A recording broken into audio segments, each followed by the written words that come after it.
Tá a fim de curtir um papo massa sobre cinema? Então você está no lugar certo. Seja bem-vindo ao Criticalista, o podcast de cinema do canal do Erd. Já fica o convite para você seguir o canal do Erd no YouTube, Instagram e TikTok, sempre com @canal do Erd. Se você preferir só escutar o podcast, pode procurar por Criticalista no seu agregador de áudio favorito. Bora lá pro episódio de hoje.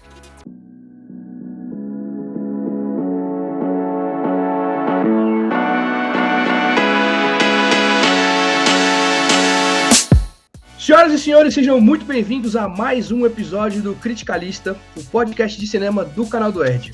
Hoje eu estou aqui com os meus amigos Rodrigo Waga e Gustavo Serratti para falar sobre cinema nacional.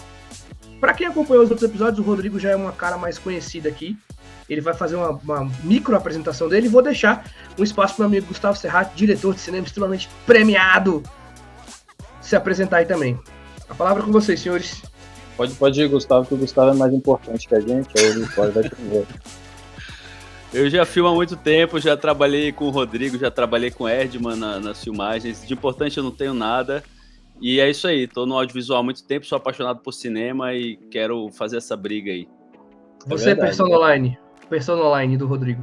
Persona online, é isso, a gente tá aí produzindo filme, pensando em cinema, querendo falar de cinema brasileiro, é sempre importante, falar de cinema brasiliense, tentar de alguma maneira lembrar, e eu vejo que a gente tá num momento muito bom, assim, de muitos canais na internet estão lembrando, relembrando, fazendo cortes, fazendo essas novas reedições para a internet, e os filmes estão sendo lembrados, os filmes brasileiros, né, de diversas épocas. Então tá um momento pulsante, assim, pensar cinema brasileiro e a importância desse cinema. É muito bom isso. Esse vídeo não vai ser só uma bracket fight vazia pra gente escolher o que a gente acha melhor, mas também pra gente aproveitar e indicar muitos filmes para vocês conhecerem um pouco mais do cinema nacional e talvez mudar um pouco essa estigma que muita gente tem de falar que o cinema nacional não presta, que o cinema nacional é ruim, esse espírito de vira-lata que às vezes a gente tem com o nosso próprio cinema, né? A gente vai fazer no formato de bracket fight, para quem não sabe, duelos, e a gente vai passando os filmes de fase até que a gente vai chegar no grande vencedor e a gente vai eleger aqui qual é o melhor filme do cinema nacional contemporâneo. Vou chamar contemporâneo, mas antes da gente começar, aproveita para seguir o canal do Erd, tanto no YouTube, no Instagram e no TikTok, sempre com @canal do Erd. Se você quiser só ouvir o podcast, você pode procurar por Criticalista no seu agregador de áudio favorito. Gustavo, você que é a primeira participação aqui no canal, me fala um número de 1 a 10 para eu poder embaralhar aqui nossos filmes aqui na brincadeira. 7. Beleza. 1, 2, 3, 4, 5, 6, 7. Vou apertar aqui para a gente fazer o primeiro confronto. Já tá aí o primeiro confronto na tela. O Homem do Ano contra Lisbela e o Prisioneiro. Você que falou que é fácil, Gustavo, manda ver, me diz aí por que você acha que esse confronto é fácil.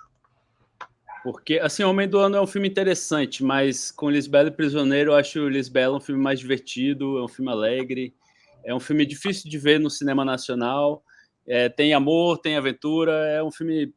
Eu gosto, prefiro Lisbela, meu voto é pro Lisbela. Rodrigo? Eu também acho um duelo até complicado, assim, porque O Homem do Ano é um excelente filme, assim, a persona que o Murilo Benício cria, né, simplesmente por pintar o cabelo gera uma repercussão na vida dele e gera essas movimentações. É meio um filme de máfia policial, assim, tem uma atmosfera muito, muito rica, inclusive, assim, poucos filmes desses últimos anos têm essa atmosfera, né, desses personagens comuns que acabam adentrando num universo que eles não dominam, e aí tem essa questão da luta pelo poder. Mas a comédia, como eu já falei anteriormente em alguns outros vídeos, ela me pega, assim, filme de comédia que tem um arco cômico sempre, personagens que sejam, de alguma maneira, tenham essas nuances da comédia, né, como é o caso do Lisbela, do Guel Arraes, tá ali na onda do Alto da Compadecida, né, tá a turma toda, meu voto é para Lisbela também. Também fico com o Lisbela. O Guel Arraes, ele é um cara que ele meio que revolucionou um pouco tanto a TV e o cinema, né? Nesse quesito da linguagem pro humor, assim. Eu acho que ele fez muita diferença. Também gosto muito do Homem do Ano pela pegada da máfia, que você falou, esse filme de crime, assim, que é um gênero que eu gosto muito, mas fechamos, então, com o Lisbela passando de fase. Próximo duelo, Cazuza, O Tempo Não Para, contra Retratos Fantasmas, do Kleber Mendonça Filho. Aqui, para mim, é pouco tempo, hein? Mas eu vou deixar vocês falarem primeiro. Vai, Rodrigo, você primeiro. Só para a gente não esquecer do Cazuza, assim, tem uma fotografia inacreditável do Walter Carvalho, né? Da turma dele lá. É impressionante, assim, o que eles conseguem na caracterização desse universo ali dos anos 80, anos 90. Mas Retratos Fantasmas, para mim, é um filme que fala sobre cinema e está assim, pulsando, né, essa história do que é o cinema brasileiro, da importância de pensar como se adaptar à falta de recursos ou com recursos, e esse cinema que vai sendo moldado a partir disso. O Kleber conseguiu mostrar um retrato dele, mas também um retrato sobre o cinema brasileiro, né? Gustavo? Então, eu tenho uma coisa, acho difícil o filme biográfico ser bom, mas, claro, existem exceções, mas geralmente filmes biográficos me cansam um pouco, assim. Meu voto vai para o Retratos Fantasmas, porque por ser um filme muito único, muito diferente de tudo que a gente está acostumado a ver no cinema, foi muito estranho quando eu vi, mas ele ficou na minha cabeça, assim. E por falar de cinema, né? O filme é uma homenagem ao cinema, apesar do Cazuza ser um grande personagem brasileiro também, acho que é um personagem importantíssimo, é importante que exista um filme sobre ele, mas meu voto vai para o Retratos Fantasmas. Aqui era a ponto vencido para o Retratos Fantasmas, eu acho que foi um dos melhores filmes do ano passado, tanto é que chegou muito longe em diversas premiações internacionais também, né? Eu acho que além dele ser um filme sobre cinema, ele é um filme sobre amar o cinema, né? Amar o cinema como espectador e amar o cinema como realizador mesmo, assim. O Kleber faz um retrato muito pessoal dele, assim, né? Ele coloca tanto o cinema quanto a própria cidade do Recife como personagens muito próprios dessa história, assim. E a forma que ele conta é realmente muito diferente, muito incômoda, né? Aquilo que o Gustavo falou, que traz uma sensação distinta, assim, quando a gente está assistindo. Então, aqui também não tem muito o que dizer mais. Retratos Fantasmas passando de fase. Próximo confronto, Deserto Particular, do Ali Muritiba, e Canastra Suja. Eu acho... vou começar aqui. Vai. Esses dois filmes talvez sejam os menos vistos, assim, né? Até mesmo de modo geral, eles passaram um pouco. O Deserto teve até uma repercussão maior, mas eu não lembro do Canastra ter sido lançado, assim, comercialmente com uma nacional, digamos assim. Não lembro disso. Só vi depois também, eu mesmo só vi depois na televisão ou na internet. Como cinema mesmo, assim, beleza, cinematografia, direção. O Deserto Particular, para mim, tá na preferência, assim. O Deserto Particular, se eu não me engano, ele foi o filme que foi cotado para concorrer à vaga no Oscar no ano que ele foi lançado, né? Ele tá disponível no Max, no atual streaming da HBO, ele tá disponível lá. E o Canastra Suja eu tenho a mesma relação que você, Rodrigo. Eu vi no streaming, eu não lembro de ter visto ele no cinema também. É um filme dirigido pelo Caio Só, é um filme bem pesado, assim, um drama familiar bem pesado, com atuações até muito, muito densas, até da Adriana Esteves, ele é um justiça numa casa, né? É bem isso. Várias histórias absurdas, violências de todas as maneiras, mas todo mundo mora na mesma família e todo mundo... Eu lembrei agora que o Canastra Suja, eu acho que ele termina com eles cantando, não é? Evidente. Termina no karaokê. Não faz o menor sentido. Uma cena do karaokê. É verdade, no clima. Não, e logo depois de ter uma revelação absurda, eu lembro que é violento pra caramba, de repente. Que doideira. O Deserto Particular, ele já é um filme mais de autodescoberta, né? Aquele personagem do policial que é afastado, ele tem toda aquela questão de ir atrás da mulher que desapareceu. Já é mais um arco de personagem. Né? Sim, ele é um filme mais de personagem do que uma história muito complexa, com um ponto de virada que o Canastra Suja tenta ter. Eu vou ter que dar uma de Glória Pires aqui e falar que eu não posso opinar porque eu não vi nenhum dos dois filmes. Aqui a gente passa Deserto Particular, então, né, Rodrigo? Deserto. Mas acho que tu ia gostar, Gustavo. Ele tem um climão assim, inicial policial, tem uma busca, é um filme até... Ele é legal, é um filme bom. O Ali Muritiba é muito bom, né? É o diretor do Cangaço Novo, né? Cangaço Novo. Ele e Fábio Mendonça em bom, Cangaço é bem Novo. legal o Cangaço. Passa Deserto Particular. Ó, Baixa e Baixa. Cidade Baixa contra Baixio das Bestas. Quem que dirigiu Cidade Cláudio Baixa? Assis e Sérgio Machado. Sérgio Machado. Sérgio Machado sempre faz filmes de tem paixão. uma memória que eu fico impressionado. Ele é absurdo, né? A memória do Rodrigo é absurda. Pode começar aí. Posso falar aqui? Vai. Cidade Baixa, inclusive, eu vi que estava outro dia desse na Netflix, se eu não me engano. Tá disponível na Netflix, eu tava olhando isso aqui agora. E eu revi. É muito bom, assim, o Wagner Moura e o Lázaro Ramos, início de carreira, com a Alice Braga, assim, esses três nesse romance que hoje é estranho, porque viraram personas, né? São personas muito grandes. Verem eles três ali num romance, num trio amoroso, chega a ser estranho, porque a persona acaba aparecendo, né? Hoje a gente tem o próprio Wagner virou um ícone, a Alice e o Lázaro, mas eles estão num filme contido ali. É um filme sobre a periferia de Salvador, né? Que eles precisam ir para a Cidade Baixa e aí eles ficam peregrinando de embarcação, de barca, assim. Eles dirigem navegam com essa embarcação. E é um prostíbulo meio curtiço que eles ficam vivenciando essa experiência. É um filme muito bom, assim, muito bom mesmo. Eu acho excelente esse filme. Só que eu ainda prefiro um pouco a ousadia do Cláudio Assis no Baixio das Bestas, assim. Não é o melhor filme dele, mas eu gosto do Baixio, eu votaria no Baixio. Gustavo? Eu gosto do Cidade Baixa também, esse romance a três ali, aquela história simples, assim, eu gosto desse tipo de história, mas eu também vou no caminho do Baixio das Bestas, porque foi um filme, acho que da mesma forma que o anterior, foi um filme que me deixou impressionado, assim, tem umas cenas muito pesadas, sei lá, eles estão andando de carro no meio da escuridão e do nada atropelam uma pessoa, então tem uma gravidade no filme, assim. O Cláudio Assis, ele é muito pesado, né? Apesar dele ser um cara meio problemático, assim, nas opiniões dele, assim, mas ele faz uns filmes pancada, assim. Eu acho que meu voto vai para o Baixio das Bestas, apesar de gostar de Cidade Baixa também. Aqui eu seria voto vencido, porque eu gosto mais de Cidade Baixa, eu acho que Cidade Baixa conversa mais com o meu gosto pessoal, assim, dois amigos brigando pela mesma mulher num ambiente meio marginal, assim. Eu gosto muito dessa relação entre eles e aquilo que o Rodrigo falou. A experiência de ver três atores que hoje são ícones absurdos do cinema nacional no começo de carreira é muito bom, e os três juntos já funcionavam muito bem, assim. O Baixio das Bestas, eu acho que eu só não voto nele porque ele foi um filme que me incomodou muito, justamente por isso que você falou, Gustavo, do peso do filme. Eu lembro que até hoje, a cena inicial desse filme, para mim, ela é perturbadora, assim, que eu lembro que eu comecei a ver o filme, eu vi aquela cena inicial que o avô leva a menina lá pros caminhoneiros lá e aí eu falei, porra, acho que eu não quero ver esse filme agora não, cara. Eu parei o filme assim, voltei um tempo depois. E aí quando eu fui assistir, eu fui até aquela cena da Dira Paz, é um filme que me incomoda. E ele não me incomoda de um jeito positivo, assim.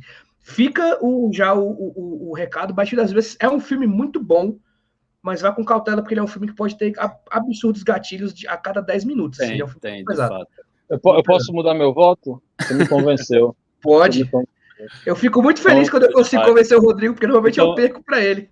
Só falar mais um negócio sobre o Baixio das Bestas, já que ele vai sair do páreo, que ele me causou esse estranhamento, mas eu gosto dele por causa disso, porque eu saí falando mal do filme. Quando eu vi no cinema, eu saí falando mal do filme, mas 2 semanas depois eu ainda estava pensando no filme. Aí eu tenho que reconhecer que o filme me pegou, velho. Então aí eu gostei por causa disso, assim, mas eu saí reclamando do filme. Então, dito isso, Cidade Baixa, Rodrigo? Cidade Baixa. Tô feliz. Cidade Baixa.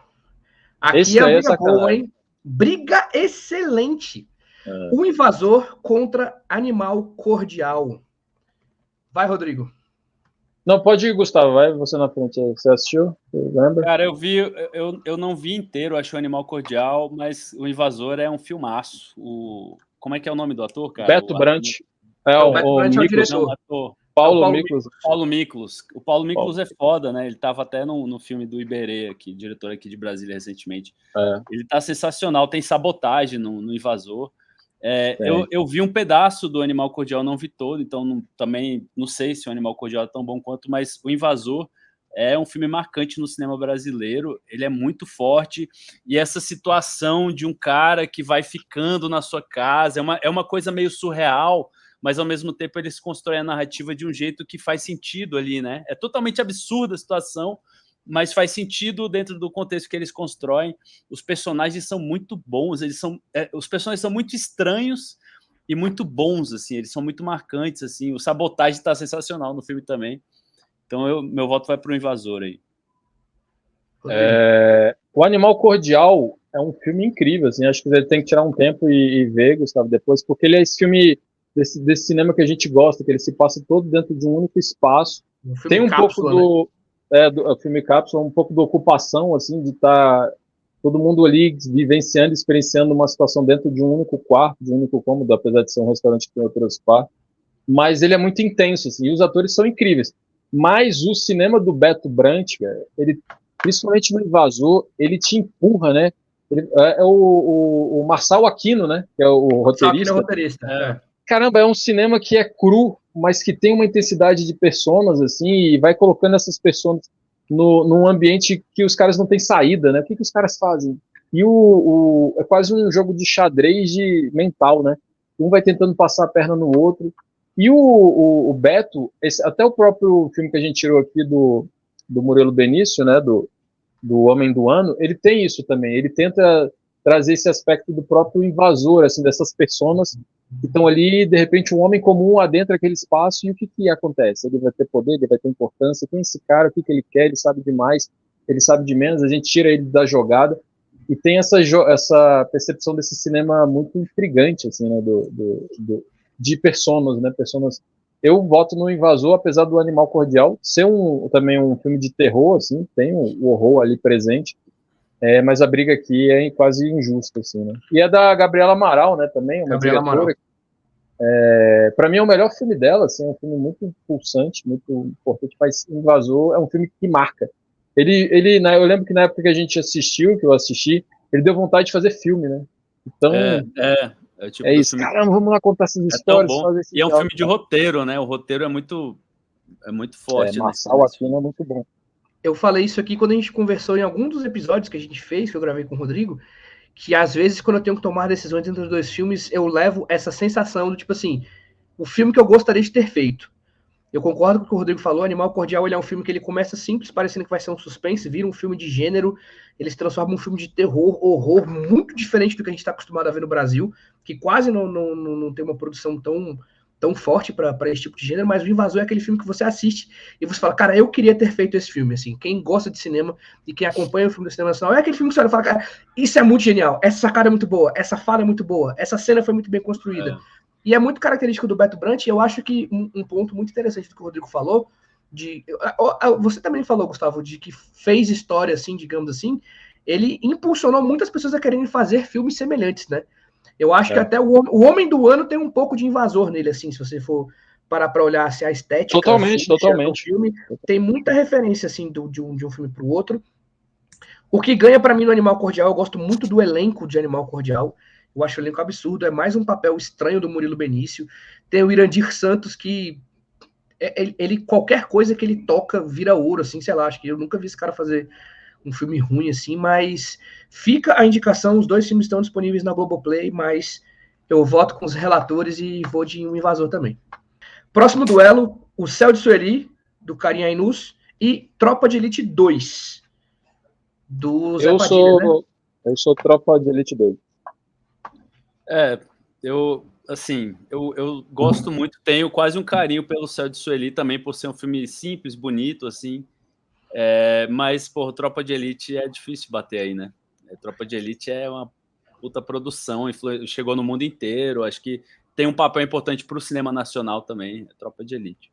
BAFTA, né? Tem premiação internacional, impulsionou o Brasil para fora. O Céu de Sueli é aquilo que o Gustavo falou, é um filme singelo, é um filme que tem muito a cara do cinema que a gente gosta de fazer como o Brasil e como um todo, só que Tropa de Elite é nosso blockbuster, é nossa superprodução, é a gente se arriscando a fazer o que as pessoas não estão esperando, né? Um filme que levanta muitas questões políticas também, fez muitas pessoas entenderem como um filme reacionário, né? Tipo, de direita, digamos assim, né? Só que entenderam o filme errado. Essa discussão, até hoje, o Wagner Moura tem que defender isso em entrevista, tipo, pô, o que era o Capitão Nascimento, né? E como que ele sai daquele papel de homem destruidor, matador, fulminante, para um cara que vai lutar contra o sistema e no final ele não dá conta, né? Então, Tropa de Elite é absurdo, não tenho nem muito o que falar aqui também, não. Próximo duelo. Olga, do Jaime Monjardim, e o documentário do Ônibus 174. Também é do Padilha, né? O Ônibus 174. É Padilha. É o início do Padilha ali, né? Olga é um filme naquela leva de filmes que já estavam sendo pensados para a TV, né?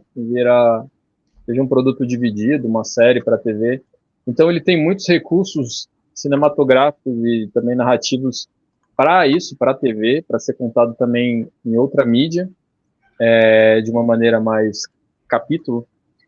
Não é um filme que eu goste, mas é uma personagem que é muito importante, e a própria atuação, a própria condução dessa personagem é muito grandiosa, assim, é uma mulher muito forte dentro dessa jornada do Olga, mas como relevância também em contexto, principalmente quando eu lembro de ter assistido o Ônibus 174 e de repente experienciar um momento histórico, né, porque está ali contando a base do que a gente hoje sofre, assim como brasileiro, que é essa questão do cuidado da sociedade, principalmente ali do Rio de Janeiro, com essas pessoas em situação de rua, com os homens e mulheres pretas das comunidades, das periferias. Então, ele tem esse pensamento, essa condução do documentário que está falando sobre uma pessoa, sobre o crime, mas o que está por trás me intriga mais, assim, e contar a história ali dos meninos da Candelária. O próprio Sandro também era essa jornada, né? Ele era dessa situação. Então é esse filme que faz isso, faz você, mesmo que você não se identifique muito com a escolha narrativa do diretor ou com uma outra questão pontual do filme, você fica, pelo menos para mim, eu fui atrás, fui pesquisar, tive que me inteirar dessa história, de entender, e é um processo que ainda está sendo, que ainda acontece, né? Que é vivo no Rio de Janeiro, não só do Rio de Janeiro, mas nesse caso aí está contando essa história. É isso, né? A polícia, as pessoas periféricas, a questão do sistema prisional brasileiro, como é que se resolve isso, né? Quem é que está por trás disso, quem são os culpados disso? E o filme está contando isso, né? Eu acho que ele o documentário tem essa importância. Não, acabei. É isso. Ele está contando a história do derrotado, né? Do cara que foi o derrotado da história. É um ponto de vista corajoso até, eu acho, porque é questionável, né? O cara estava ameaçando a vida de alguém e tal, mas ele traz aquela narrativa que é até perigoso o jeito como ele pode retratar esse cara. Eu achei muito corajoso esse filme dele. Ele é autor do ficção também, né? Sim. Não, do ficção não. O Padilha não é autor. Ele não produziu não o filme? Mas é do Barreto, a ficção é do Barreto. Não é dele, não. Não. E ele já tinha feito Garapa também, né? Que é um filmaço, né? Ele é bom, assim. Eu gosto do Ônibus 174, mas E só lembrando da questão midiática também, né? De como é que isso foi retratado na época, assim. Tem tudo isso. O filme ele encapsula todos esses problemas, né? Ele consegue colocar uma lupa, que é essa a importância também de algumas histórias, que você, de repente, de um aspecto X, você vai abrindo, e tem várias outras camadas. Ele extrapola o foco principal, que é o que rolou no ônibus, né? Ele vai triste, muito além, né? Para contar a história, assim. Eu vou com o de Ônibus 174 também. Eu concordo com o que o Rodrigo falou da questão da Olga ser um filme muito relevante pela personagem, mas eu acho que ele tem uma estrutura muito mais novelística do que até cinematográfica, assim, até pela forma como ele foi construído, né? Para ser picotado depois. Eu estou grávida de Luiz Carlos Prestes. Vamos de documentário do Ônibus 174 para a próxima fase. Aqui também, briga bem boa. Jogo de Cena, do Eduardo Coutinho, o mestre dos documentários, e Lavoura Arcaica. Luiz Fernando Tava.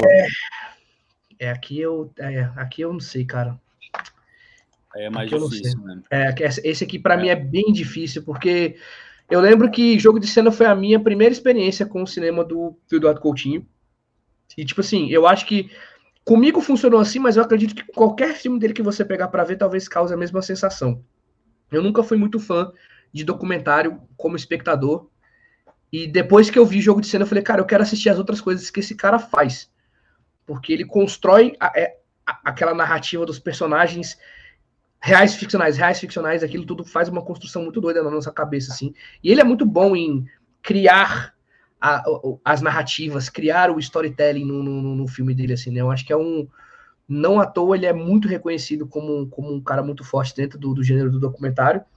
Mas Lavoura Arcaica é um filme belíssimo, é um filme poético, é um filme confuso, é um filme difícil, é um filme que desafia a gente com a história dele.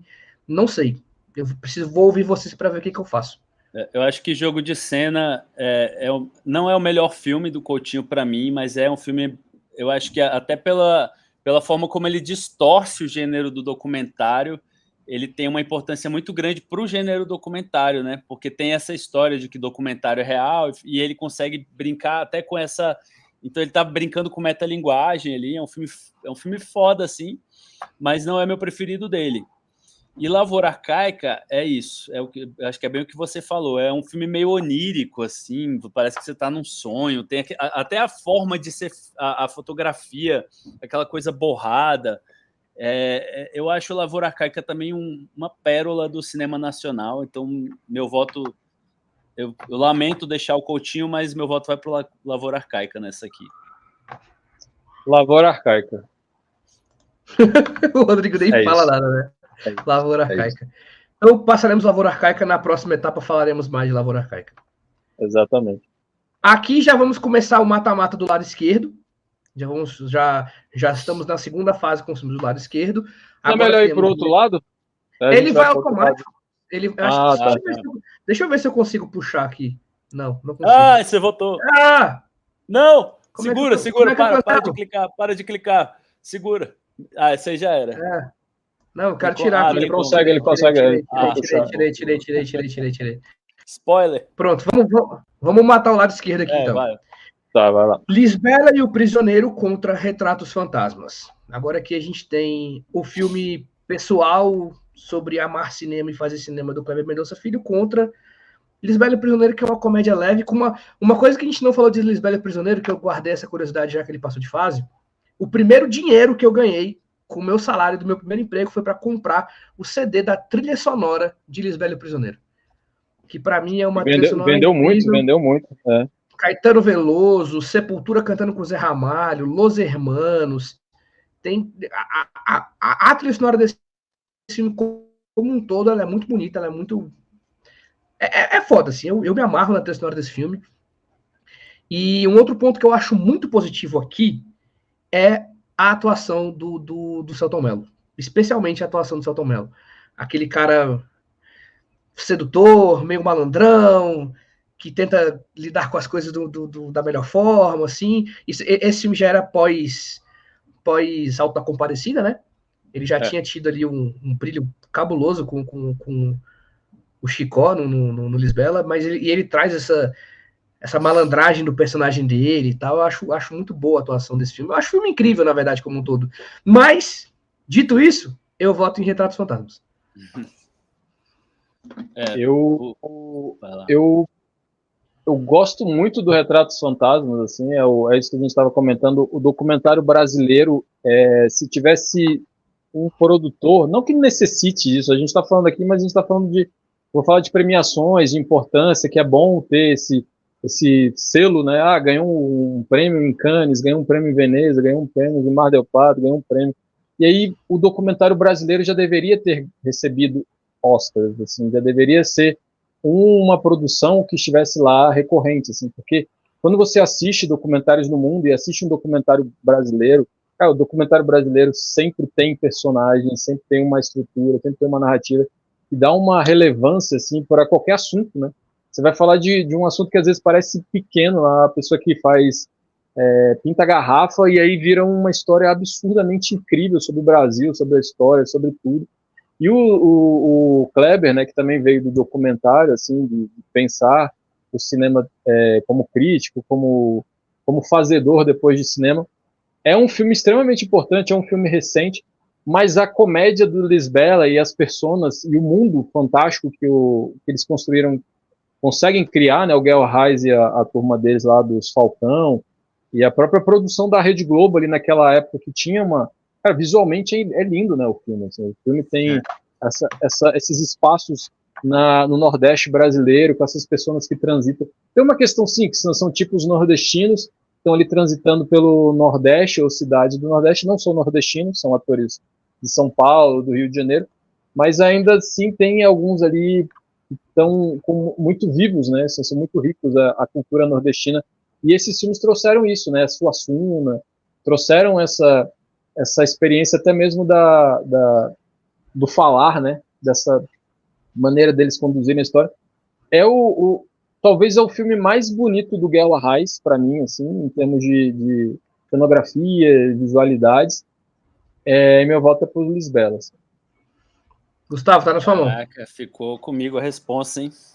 É difícil essa aí. Cara, vamos lá. Eu ainda não decidi. Lisbela é isso, é um filme brasileiro também pelo qual eu tenho muito carinho, é um filme bonito, todos os atores estão sensacionais. O Retratos Fantasmas, ele tem uma coisa que eu gosto muito também, que ele sempre faz isso, o Kleber Mendonça, que é trazer um suspense para o filme. Tem momentos muito estranhos dentro do cinema e você sente... Eu gosto de como ele brinca com os gêneros dentro do filme.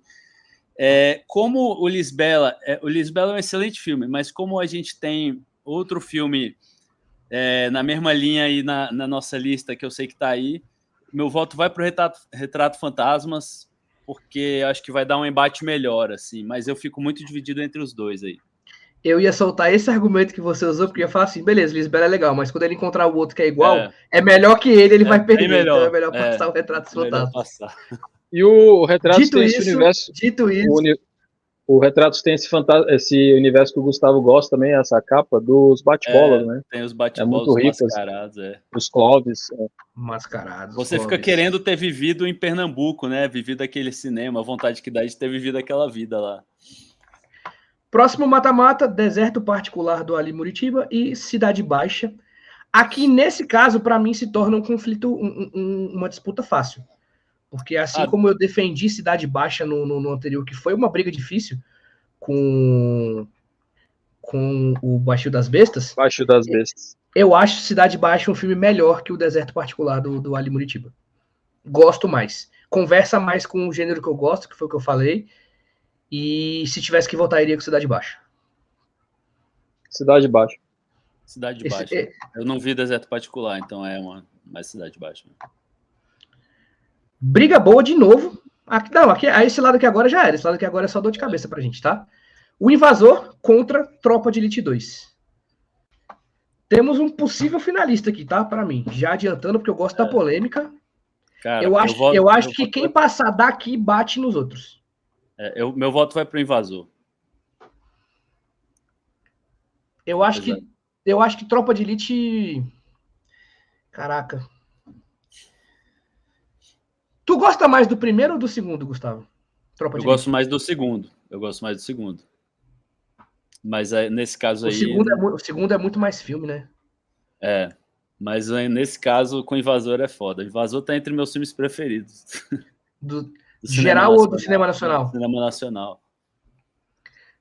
Aqui é complexo. Pra mim é complexo. Rodrigo, destrincha um pouco. Pois é, eu tô pensando porque o cinema do Beto Brant é um cinema muito importante, assim, pra mim. Assim, é um cineasta que...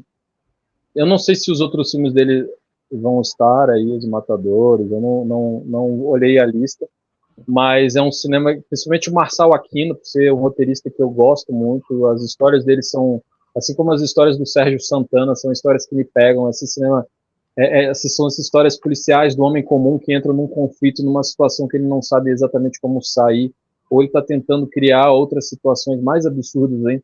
Tem um diálogo, o diálogo o Tropa de Elite é icônico, assim, não tem como negar a importância do Tropa de Elite, do que ele gerou como cinema. O Tropa de Elite está em um outro lugar de cinema, assim, de produção, de contato com o público, de memização, de persona. Capitão Nascimento é responsável por ser Salvar o mundo, super-herói brasileiro. Cada cão que lamba sua caceta, né?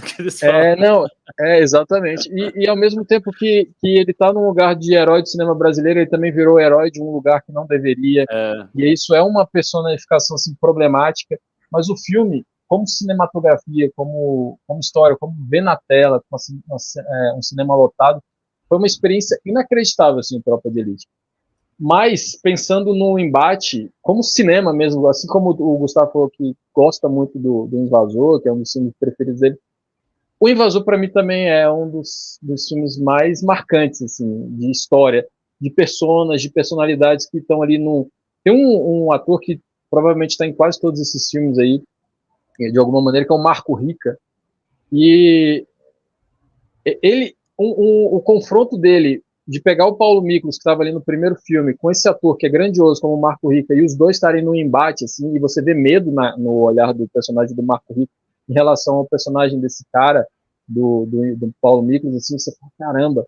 E é isso, tá onde? Na presença do diálogo, na desenvoltura das ações, assim, e aí o cara vai percorrendo e entrando na vida dessas pessoas. Isso é muito assustador.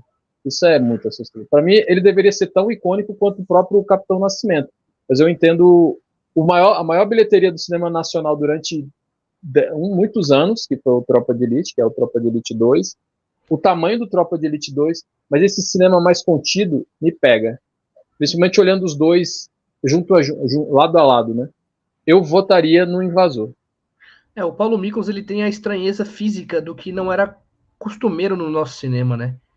Ele visualmente é um cara estranho, inclusive para o papel que ele exerce, isso agrega muito mais valor para o que ele faz, né? E o cinema do Beto Brant é aquilo. O Rodrigo me convenceu quando ele falou da importância do cinema do Beto Brant, como esse é o único filme do Beto Brant que vai ter aqui, porque a gente tentou trazer o que era mais conhecido, digamos assim, um pouco fora da nossa bolha. Eu, com muita dor no coração, já com o voto vencido, passo o Invasor. Vamos lá. Aqui o outro mata-mata, o documentário do ônibus 174 contra Lavoura Arcaica. Aqui para mim se torna jogo fácil também, tá? Porque aqui para mim passa a Lavoura Arcaica, né? Passa a Lavoura Arcaica. Lavoura. É mais não filme, tem nem muito o que dizer aqui, beleza, respeito tudo que o Padilha fez, tudo que a gente destrinchou no passado, mas Lavoura Arcaica em relação a cinema é uma coisa que é absurda, assim. A alcance do que os Carvalho fizeram aqui é absurdo. É verdade, os Carvalho. Os Carvalhos, né? Luiz Fernando. Os Carvalhos, é verdade. Os Carvalhos.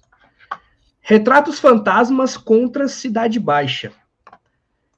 Não sei se eu consigo defender Cidade Baixa, porque eu gosto muito de Retratos Fantasmas. Eu acho que foi um filme que me tocou muito. Assim, acho que é muito aquilo que o Gustavo falou em uma das duas vezes que a gente falou de Retratos Fantasmas. É um filme que toca, faz a gente pensar muito, faz refletir. Eu acho que principalmente a gente que de alguma forma tenta fazer cinema, faz cinema, produz, luta, vai buscar as coisas, a gente a gente se enxerga um pouco naquilo. Eu acho que especificamente nós três aqui, talvez outras pessoas assistam Retratos Fantasmas e não tenham a mesma sensação que eu acredito que nós três tivemos, assim, de assistir e se identificar com muitos momentos que ele passa como realizador naquele começo de carreira, naquela época de Recife, lutando para se manter como relevante no audiovisual. Isso me pega muito. Mesmo que eu goste muito de Cidade Baixa, acho um filme incrível pela atuação, pela história, pelo roteiro, por tudo, assim. Eu voto em Retratos Fantasmas aqui. Eu também sou Retratos Fantasmas, assim, é isso que você falou. A gente que tenta produzir cinema, que tenta fazer cinema artesanal, que tentou fazer vídeo caseiro e pensar que aquilo é cinema, e a partir disso ir renovando, apropriando outras ideias antigas, gravou com um outro aparato, e aí vira uma outra história, e você vai construindo essa sua carreira, né? Querendo ou não, todo mundo tem uma carreira no audiovisual. Não somos o Kleber Mendonça Filho, assim, nem mas quando a gente vê filmes sobre filmes, eu até comentei isso outro dia, hoje eu prefiro assistir filmes sobre filmes, assim, as histórias que levaram histórias a serem feitas, o que uma produção, como ela foi feita, como é que gerou aquilo acessar um público, assim, e o Retratos Fantasmas está falando e relembrando uma carreira, né? Ele está falando sobre um cinema também, um cinema de rua, esse ambiente do cinema onde as pessoas podiam transitar ali, sair de uma padaria e ver um filme em cartaz que tinha ali um banner, um pôster, um nome na fachada, né? E o cara, pô, vou ver esse filme aqui, não sei nem o que é, e adentrar nesse espaço, porque a gente não tem mais, né? Então ele tá falando disso, né? Dessa experiência que acabou também, que tá sumindo. E é um filme muito rico, assim, é simples, ele tem uma simplicidade.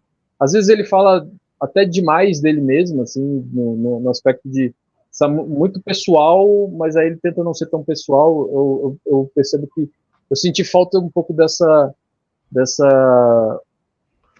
digamos assim, de nivelar isso, do que é o que eu quero contar, que as histórias oscilam, às vezes ele está no macro, às vezes ele está no micro, mas é só tô tentando raciocinar aqui, mas realmente Retratos Fantasmas é o melhor filme, assim, entre esses dois.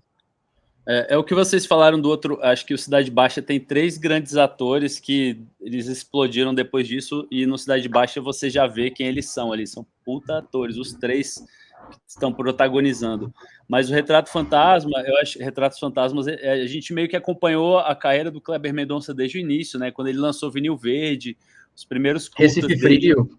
Recife Frio, eram filmes eu tava no Cine Brasília, Recife Frio, e eu via como ele foi ovacionado, assim, Lia de Itamaracá, o tamanho daquilo no cinema, a música, as pessoas dançando, cantando, batendo palma. Eu nunca tinha visto algo assim, essa comoção. E o Recife Frio do Kleber fez isso, né? E aí no Retratos Fantasmas você vê isso de fora, né? Você acompanha essa carreira de fora, assim. E a gente viu ele despontando. Eu lembro que quando eu descobri, acho que o Rodrigo estava junto, a gente descobriu os primeiros filmes do Kleber, ele ainda não era famoso. Mas a gente já, cara, esse cara é bom. Não é à toa que o cara despontou depois, né? Então é Retratos Fantasmas. A menina do algodão, cara, era um... sensacional. Assim, VHS, eu acho, ou VHS, TV, era um filminho assim pequeno, a gente assistiu, o Gustavo me mostrou o Vinil Verde, e eu lembro de experienciar isso, assim, caramba, esse cara tá fazendo um cinema... Pernambuco, né, Recife, tava ali numa urgência de filmes. Né? Até hoje, né? Exatamente. E aí, quando a gente descobriu, principalmente que essas pessoas vinham pro Festival de Brasília, né? Não tinha como passar despercebido assim, esse cinema. E é isso, assim. O Kleber virou o que é. Eu ouso dizer, e aí eu ouso dizer porque aqui eu gosto de puxar as polêmicas, que desde que o Kleber vem pros longas-metragens lá, Som ao Redor, Aquários, enfim, ele é o principal diretor brasileiro hoje em atividade. Para mim, meu gosto, eu acho que hoje, fazendo cinema no Brasil, o Kleber Mendonça Filho é o principal diretor que a gente tem em atividade. Particular, né? Bem particular. Porque ele é muito autoral nos filmes dele. Assim. Ele é muito autoral. Ele busca sempre muita coisa diferente mesmo no que ele faz. Assim. Eu acho incrível. Porque você pega, por exemplo, o Som ao Redor. O Som ao Redor é um filme simples também.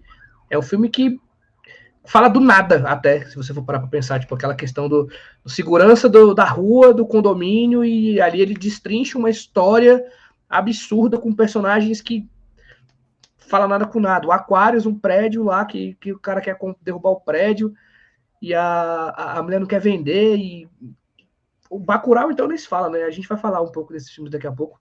Eu já tô me adiantando aqui um pouco com o Kleber Mendonça Filho. Dito isso, o Retratos... Vários filmes dele aí no páreo, né? Eu acho que em algum momento, se desse lado de cá só apareceu Retratos Fantasmas, é porque o restante tá tudo do outro lado. Então já passa logo o Retrato. Dito Urso, Retratos Fantasmas passa para semifinal.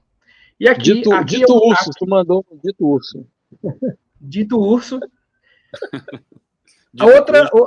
Outro confronto aqui para a gente ir para a semifinal do lado esquerdo, temos o Invasor e Lavoura Arcaica. Quero ouvir vocês defenderem o Invasor aqui agora. Essa já é a semifinal desse lado? Não, a semifinal vai ser esses dois contra o Retratos Fantasmas. Tá.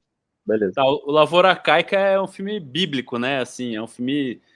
ele é grandioso dentro da simplicidade dele, ele é belo, mas o Invasor, ele retrata um malandro de uma forma que ele geralmente não é retratado, que é um malandro sem pudor. É um malandro que o bicho é ruim mesmo, assim.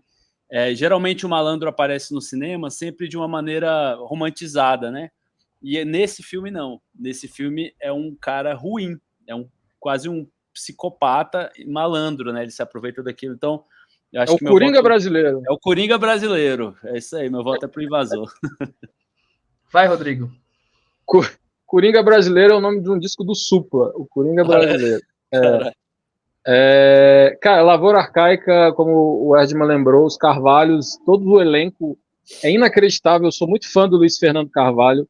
É um cinema que ele recentemente lançou um novo filme, baseado na Clarice Lispector. É um cara que fez pouquíssimos filmes, mas fez muita televisão. E esse filme não é televisão, é muito bom isso. Assim, você pega um cara que, por eu acompanhar a novela, ele foi diretor de várias novelas, desde o Pantanal lá da Manchete, Rei do Gado, essas novelas depois que viraram icônicas e que estão sendo refeitas na Rede Globo. Ele estava com Walter Carvalho nessas novelas também, eles trabalharam em dupla. Mas quando vai para o cinema, conta essa história do Raduan Nassar, né? Então, eu lembro de ter lido, o escritor lê o livro dele, assim, é um cara sem pontuação, né? Você vai lendo. Escreveu pouca coisa, né? O Raduan Nassar também. Também é meio recluso, né? Tem essas histórias assim sobre ele. Tem algumas histórias que viraram filmes deles também. Mas é um cinema muito lindo, assim, visualmente a construção daquela casa, do casebre, dos personagens, do peso daqueles personagens dentro daquela casa, com uma fotografia que Raul Cortez, né? Caramba, pensando assim, são um elenco formidável, Simone Spoladori, é lindo também, é musical, porque tem aquela música dos turcos, né? Pode falar. Antes de você falar mais, vou voltar no Invasor. Só queria lembrar que tem uma cena no Lavoura Arcaica que é aquela cena que ele faz uma transição em plano sequência usando só a luz do sol, assim, que é tipo um quarto vazio, e aí o tempo vai passando e o personagem sai de um lado, entra do outro, e ele faz a transição. É verdade. Cara, me convencendo a mudar aqui.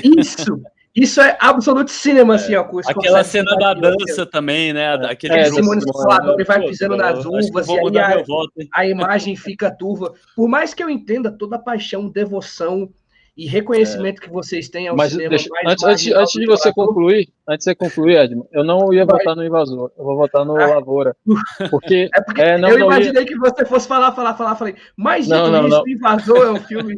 É porque, como experiência cinematográfica de um cinema brasileiro tão rico, assim, em tantos aspectos, não é a história mais. Não é uma história que eu contaria, como produtor audiovisual, que eu gostaria de contar, assim, pensamento autoral, o Lavoura Arcaica, mas é uma história linda, assim, uma história tão com peso do drama da família de uma maneira, tantas camadas, que seria difícil, história, né? É muito complexo, e seria difícil eu pensar numa história com tanta complexidade.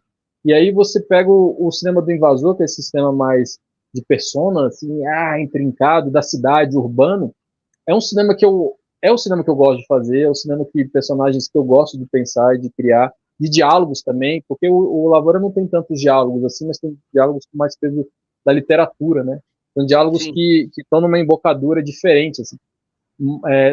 Eu só ia defender o Invasor nisso, assim. O Invasor é um dos maiores filmes brasileiros, assim. Eu espero que ele ganhe mais notoriedade, que o Beto Brandt faça mais filme. Eu lembro que teve uma época que ele ia ser até reproduzido, o remake lá na América do Norte.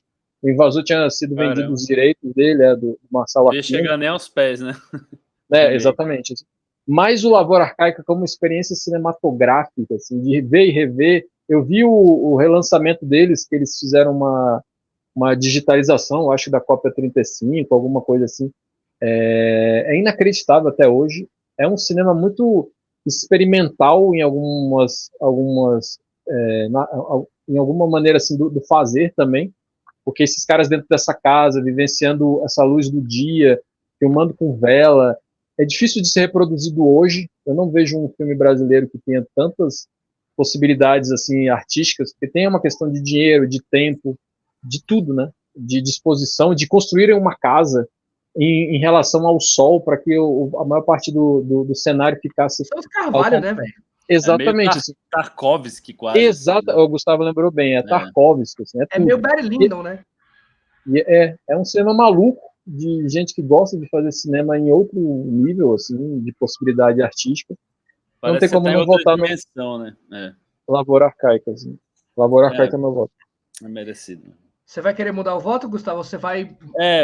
Passou Lavoura Arcaica, só pra saber se, tipo, morro... Não, precisa votar não, mudar não, Gustavo. Deixa como tá, já ganhou. O Invasor merece voto, sempre. Passamos Lavoura Arcaica. Aqui temos, então, a nossa primeira semifinal. certo? Um desses dois será o finalista do lado esquerdo. Retratos Fantasmas de Kleber Mendonça Filho contra Lavoura Arcaica, do Luiz Fernando Carvalho. O invasor. Dito isso, eu só queria... Titanic, né? Passa Titanic. Eu só queria lembrar que essa montagem é culpa toda do Gustavo, porque foi ele que falou a quantidade de embaralhos, então se chegamos nessa conclusão, a responsabilidade é toda dele. Mas você também pode depois voltar no Bracket Fight, procurar por esse Bracket Fight, embaralhar e brincar sozinho com outras combinações aí, que pode dar resultados diferentes. Primeira semifinal, Retratos Fantasmas contra Lavoura Arcaica. Não tecerei mais nenhuma defesa para nenhum dos dois filmes, porque eu já falei o tanto que eu amo os dois. Dito isso, meu voto é Lavoura Arcaica. Lavoura Arcaica. Lavoura Arcaica deu pau no Kleber Mendonça Filho. Eu acho que, principalmente porque teremos outros filmes dele do outro lado também, mas não tem como. Lavoura Arcaica é absurdo. Mas se fosse um invasor contra Retratos Fantasmas, era invasor. Era invasor. Tá bom, beleza. Eu aceitaria isso. E assistam o Invasor, tá por aí, rondando na internet. Tá disponível, tá na Globoplay, tá na Globoplay. Brincar tem até no YouTube já. Tá. Deve ter, tem muito tempo, né? Dito isso, Lavoura Arcaica na final, vamos para o confronto do lado direito. Aqui, começamos com Quando Eu Era Vivo, filme da Sandy. Sacanagem isso. Eu ia defender o Quando Era Vivo. Aí ele sai com o filme que não dá pra defender, né? Que é o Alto da Compadecida. Aí me quebrou. Mas vamos falar um pouco do Quando Eu Era Vivo, porque por mais que ele vai sair aqui, né? Vai. Quando Eu Era Vivo tá disponível na Globoplay. É um filme de terror muito bom. Ele é um filme que trabalha o mistério de um jeito muito diferente. Tem o Antônio Fagundes, tem o Marato Descartes também, que é... Sandy. A Sandy, numa das incursões adulta como atriz, né? Depois de Aquária, aquele filme que ela fez lá. Com... Aquários. Aquários, é. Não, Aquária.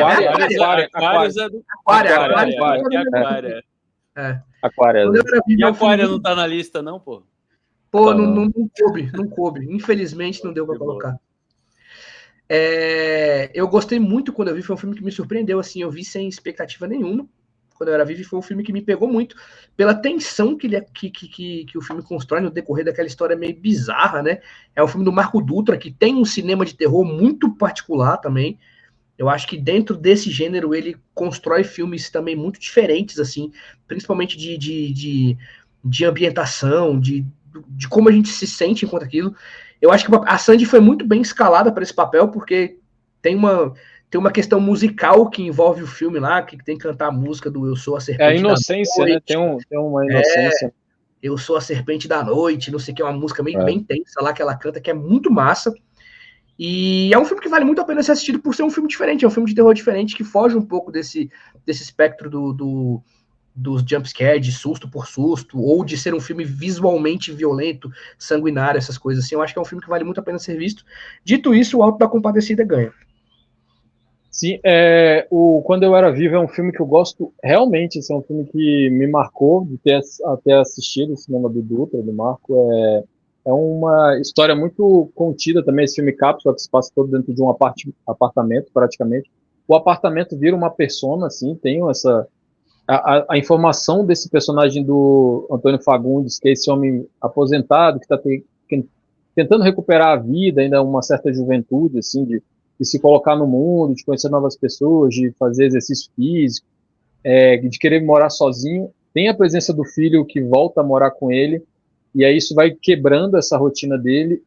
A fragilidade do que o personagem do Antônio vai demonstrando em relação ao filho, ao medo, é muito bem construída, assim. Aí tem esse elemento da inocência, que é essa jovem que chega para morar nesse apartamento, que é a personagem da Sandy, e o contato dela com o personagem do filho vai criando essa estranheza que oscila ali entre um interesse e o medo também, e aí vai sendo conduzido muito bem pela história, né? E esses elementos que, quando conecta com a música, né, ele ganha, tanto é a melhor cena do filme, assim, façam as cabeças. As cabeças de gesso, né, lá.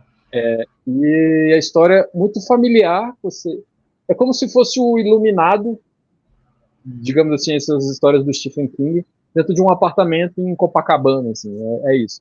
Você vai construindo essa lógica de perder a própria consciência do que você quer, quem são seus familiares, o medo, o que gera aqueles objetos antigos, essa nostalgia que esses objetos trazem, a relação com a mãe, a relação quebrada com os familiares. É um excelente filme, assim, mas não tem como competir com o Auto da Compadecida. Né? A gente não precisou falar nada do Auto da Compadecida para saber que ele ia ganhar aqui, né? Vai, Gustavo. Eu não vi quando eu era vivo, mas vocês me convenceram a assinar o Globo Filmes, que eu vi que eu tô perdendo muita coisa aí. É Auto da Compadecida. O Globoplay tem muitos filmes brasileiros, assim, isso, muito. Obviamente, né? Tem mais e muitas séries incríveis também, que depois a gente vai voltar aqui para falar de algumas. Já tem uma agenda com o Rodrigo para a gente falar de algumas séries nacionais aqui também mais para frente. Auto da Compadecida. Aqui agora eu quero ver. Aqui é lindo. Aqui. Momento histórico do nosso canal. Desse podcast de meu Deus. Temos aqui A Capital dos Mortos, de Thiago Belotti, contra Pichote, A Lei do Mais Fraco, de Babenco.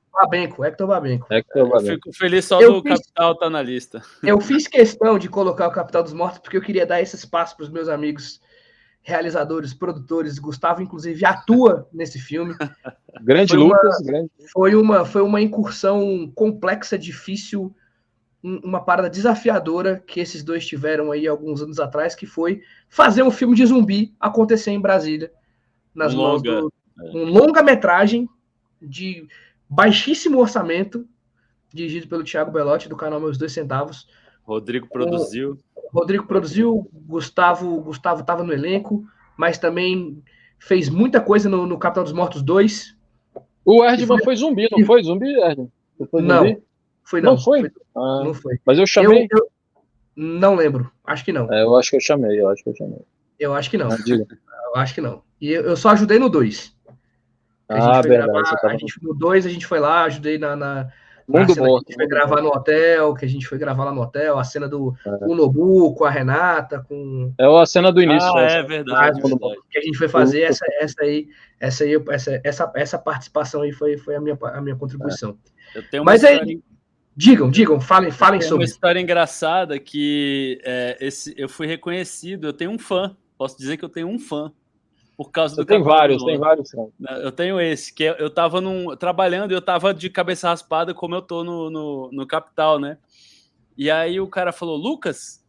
Aí eu na hora eu nem me toquei, né? Aí eu não respondi. Ele, Lucas, é você? Aí ele olhou, era comigo que ele tava falando, você é o Lucas do Capital dos Mortos? Eu falei, caralho, mano, você me reconheceu. E aí ele me falou que ele era fã do Capital dos Mortos 1 e 2 e que ele era meu fã. Então eu tenho um fã. E, inclusive, esse cara me convidou para filmar um negócio, eu devo filmar com ele mês que vem, e essa é a história. O Capital dos Mortos é um filme muito divertido, tá na internet, quem puder vai assistir, tem o 1 e o 2 na internet. Inclusive, esse cara que te convidou é o Walter Salles. É o Walter Salles, bilionário brasileiro. E ele vai me passar o bastão dele, né? Foi assim que eu conheci o Rodrigo Teixeira, da RT Features. É um cara jovem, ele tá estudando cinema, foi estudar fora e tal. Mas é um bom filme, galera, assistam. Mas é Pichote, cara, porque Pichote é um filmaço, é um filme bonito, pesado, sobre Brasil real, assim, é Pichote pra mim. Foi um dos primeiros grandes filmes pós-retomada também, né, do cinema brasileiro ali, né? E queria também comentar que o Rodrigo tem um personagem incrível no Capital dos Mortos também. A Capital dos Mortos, assim, acho que é divertido ele estar nessa lista, assim, mas ele é outro lugar, outro cinema. É um cinema que a gente fez, começou a fazer em 2006, assim, então foi lançado em 2008. A gente estava na faculdade, né? Foi quando eu conheci o Rodrigo. Eu conheci o Belotti na faculdade, assim, e aí ele mentiu né? Ele estava um semestre à frente. Ele mentiu para mim, falando que já estava filmando A Capital dos Mortos. Eu falei, não, legal, eu vou lá. Aí eu vou lá produzir esse filme. E aí, quando eu vi, não tinha sido feito nada. E aí, vamos levantar, tanto que o elenco, a turma toda foi essa turma que eu já conheci, o Gustavo, e os amigos do Gustavo também participam do filme. Então, foi um grupo entrando em contato com outro grupo e o pessoal abraçando o filme. É um filme que foi abraçado por muitas pessoas de Brasília, senão a gente não tinha zumbi, produção, gente levando água, gente ajudando na maquiagem. E foi feito assim, através da internet, era Orkut.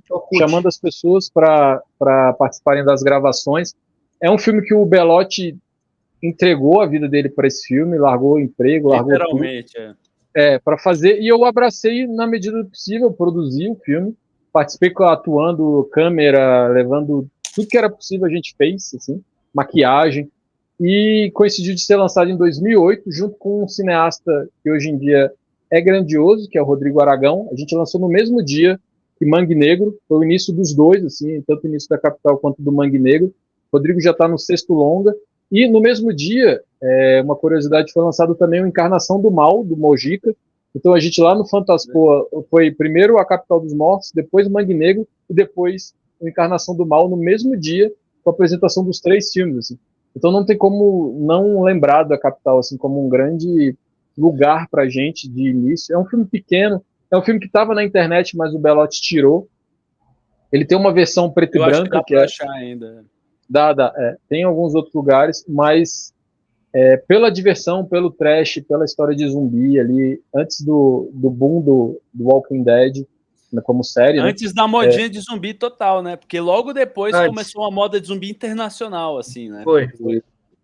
É por justamente falar meia hora sobre Capital, meu voto é Pichote, Hector Babel. O voto é Pichote, mas queria também aproveitar esse pedaço para mandar um abraço caloroso para o nosso amigo Pablo Peixoto, que também está no filme. Pablo, amigo de faculdade. Amigo Ian também tá lá. É isso aí, um abraço para todo mundo que doou um pouquinho da sua vida para a Capital dos Mortos pudesse ter sido feito. A Luísa que tá no filme, que eu era namorada do Ian com o personagem, né, do Chris. A Luísa Viotti. A Luísa Viotti, né, hoje é uma grande dubladora, assim, repercussão brasileira. Ela tem vozes em diversos produtos aí espalhados. A personagem dela tinha esse romance com o Chris, é uma das primeiras a morrer, o Chris gritando lá. E algumas pessoas começaram com a Capital, tanto que ela é importante para isso também, como o início de algumas pessoas que trabalharam com audiovisual, que não tinha, né? A gente fazia filme. Quando a Capital foi lançada em Brasília, no DF, para vocês terem uma noção, não tinha longa-metragem. O Subterrâneos do Belmonte tinha sido lançado também no mesmo ano, eu acho, por ali, antes de 2010, e era o único longa-metragem lançado naquele ano, assim. Então a gente estava ali fazendo filme quando ninguém fazia filme, né, aqui no DF. E era a gente produzindo, né, realizando, o Peterson Paim fazendo também os longas dele. Então eram pouquíssimas pessoas produzindo esse tipo, principalmente cinema de gênero, né, aqui no DF, e aí ainda bem que a gente pôde iniciar algo, pelo menos aqui em Brasília. Era divertido. Dito isso, passa o Pichote. O Pichote é de 81, né? 81, eu acho, né? É, por aí. Eu acho que é isso mesmo. Próximo confronto, enquanto eles conferem ali de contra Pichote, Santiago contra Carandiru. Mais um babenco aqui, né? Mais um babenco. Também é um encontro, também tem Wagner, tem Lázaro, tem Milen, tem Caio Blá, tem o elenco de Carandiru. O elenco base nacional é praticamente aí, né? Todo mundo tá no Carandiru, é absurdamente grandioso, assim, e meu voto é Santiago, porque é um documentário... Dito isso, meu voto é Santiago. Carandiru, acho que é quase o que foi o Tropa de Elite na época dele, né? Ele teve um peso parecido, assim, e continua sendo um filme brasileiro importante, mas eu acho que meu voto é Santiago também, por o cara conseguir fazer um filme pequeno ser tão grande. É um filme pequeno, mas pela forma... Oxe, o Rodrigo caiu. Rodrigo caiu. Deixa eu mandar o link. Pode concluir aí, que eu mas é um filme minimalista, né? Ele se resolve ali dentro daquele pequeno universo e ele conta a história de um personagem incrível. É isso, Santiago também, apesar da importância do Carandiru. Eu acho que é bem isso, né? É a simplicidade que Santiago traz para contar uma história do ponto de vista de um personagem pequeno, num ambiente pequeno, de uma forma muito pequena, e o Carandiru já é o macro da linha de produção cinematográfica brasileira da época. né? Que é Global Filmes no talo, assim, tipo, elenco... É superprodução. Elenco Global Filmes, assim, nas cenas, nas menores cenas, você vê ali, tipo, Rodrigo Santoro, Matheus Nastergaard, sei lá, todo mundo tá ali. Jaro Camilo. E muito bom, filmaço. Filmaço, também. mas dito isso, também passa o Santiago. Próximo duelo. Aqui, o filme do Última Parada 174 e o Som ao Redor, do Kleber Mendonça Filho. O Última Parada 174, eu acho que ele o filme em si mesmo, apesar dele trazer essa história, eu acho que ele... Eu acho que eu nem gosto tanto do filme. Eu acho que eu gostei tanto do documentário que eu acho que o filme ele parece mais vazio, né? Dentro do que o documentário traz, porque ele tenta trazer um pouco até dessa questão de contar a realidade daquele personagem que chega naquele momento ápice de explodir e fazer o que ele faz no ônibus, mas acaba ficando muito generalista em muitos momentos, assim. E principalmente comparado ao Som ao Redor, que eu falei um pouquinho antes quando a gente estava falando do Retratos Fantasmas, que é um filme pequeno, com personagens comuns, corriqueiros, do dia a dia, fazendo coisas aleatórias do dia a dia. Parece um filme que não tem história. O Som ao Redor parece que é um filme que não tem história, que você só está assistindo uma coisa acontecendo ali no dia a dia e no final acontece uma coisa que encerra o filme, assim, o filme acaba. Eu votaria em Som ao Redor. Som ao Redor. A Última Parada 174, acho que ele cai um pouco no que eu estava falando dos filmes de... Filme de como é que chama? Quando você fala de uma personalidade, né? Ele pode cair muito no genérico. Ele Biografias, né? Filme de biográfico. Ele pode ir para o genérico e perder um pouco da possibilidade artística, mas ao mesmo tempo é uma chance de explorar pela ficção uma coisa que não tem como ser mostrado no documentário. Mas, dito isso, o documentário eu acho bem melhor que o filme, apesar de eu ter gostado do filme. O meu voto é por Som ao Redor. Então aqui, sem muita dificuldade, passa o Som ao Redor. Próximo duelo. Dois gêneros absurdamente distintos. Meu Tio Matou um Cara contra Morto Não Fala. Gosto muito do cinema do Jorge Furtado, pelo diálogo, pela construção. Meu Tio Matou o Cara é um filme muito divertido, mas por a gente já ter passado por alguns cinemas de terror, e até mencionou na Capital dos Mortos, no Homem Cordial, o Denison Ramalho é o diretor do Morto Não Fala. Eu tava com o meme do O Morto Muito Louco, para não falar besteira, tive que reler ali.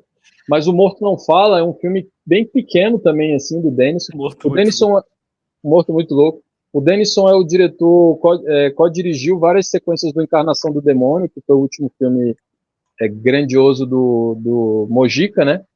É um diretor muito forte no curta brasileiro, assim, eu espero que ele faça mais filmes. Ele dirigiu alguns episódios de seriados da Rede Globo, assim, ele tem uma produção também como roteirista. É um diretor muito potente no terror, é um cara que eu acompanho já. Amor Só de Mãe é um curta-metragem dele muito forte, assim, que reverberou bastante. Eu voto no Morto Não Fala, o Morto Quase Louco, Morto Muito Louco, o do Denison Ramalho. Eu não vi o Morto Não Fala, tô realmente tô precisando atualizar a minha lista aí. Meu Tio Matou um Cara é um filme bom e divertido, mas é o que eu falei, o Jorge Furtado tem outros filmes melhores, mas eu gosto da escrita do Jorge Furtado, ele sabe fazer comédia muito bem, ele é um bom diretor, eu acho que ele devia fazer mais filmes, né? Ele anda meio sumido, não sei se eu que não estou acompanhando. E esse filme tem o roteiro do Guel Arraes junto com ele, né? Ah, é? Eu gosto então, é a história da traição. O Lázaro é um piscineiro e ele é dentro dessa casa da Débora Seco e tem um crime, né, que acontece, e o personagem do moleque, né, o Darlan Cunha lá do Cidade de Deus, do Laranja e Acerola, ele vai desvendar junto com aquele típico filme de detetive, né, juvenil. Só que aí, sim, junto com o roteiro e os diálogos repetitivos do Jorge Furtado, que sempre vão acrescentando, ficando mais engraçado, e vai nesse ciclo. É um filme muito divertido mesmo, assim, mas por defender o gênero do terror, eu voto no Morto Não Fala. Dito isso, Morto Não Fala. Tu viu, né, Edmund? Você viu o Morto Não Fala? Vi. Você assistiu? Agora, no próximo confronto, temos Marighella, do Wagner Moura, com Que Horas Ela Volta, da Ana Mulaert. Eu gostei muito de Marighella quando eu assisti. Eu confesso que eu fiquei muito curioso para ver como seria esse filme com o Mano Brown no personagem. Eu acho que seria uma experiência muito diferente até, porque por mais que o Seu Jorge seja incrível, seja absurdo, ele tem uma entrega muito sinistra no filme até, eu queria ter a possibilidade de ver essa experiência, de ver o Mano Brown interpretando um personagem tão icônico para a história política brasileira. Mas, para mim, Que Horas Ela Volta é muito mais filme. Para mim, Que Horas Ela Volta é muito mais... toca muito mais em alguns assuntos que eu acho que são mais convencionais, digamos assim. Marighella, ele é um filme muito político, ele é um filme que toma um partido muito claro. Né? Ele não é um filme para todo mundo. Ele é um filme para, basicamente, bem a grosso modo, assim, ele é um filme para quem é de esquerda, pô. Ele é um filme para quem é de esquerda. Quem não é de esquerda vai achar esse filme horrível, tenebroso, vai falar mal, vai xingar no X do Elon Musk. Mas Que Horas Ela Volta traz questões que levantam discussões que eu acho que acabam sendo relevantes. O Wagner Moura foi muito firme, e eu acho isso muito corajoso, dele fazer um filme onde ele toma um partido mesmo do personagem, porque o Marighella também tem suas questões que cabem em algumas discussões, se você for levar a fundo a atuação dele política, mas Que Horas Ela Volta, para mim, é um dos melhores filmes nacionais dos últimos anos, assim, tipo, de longe. Fico com Que Horas Ela Volta.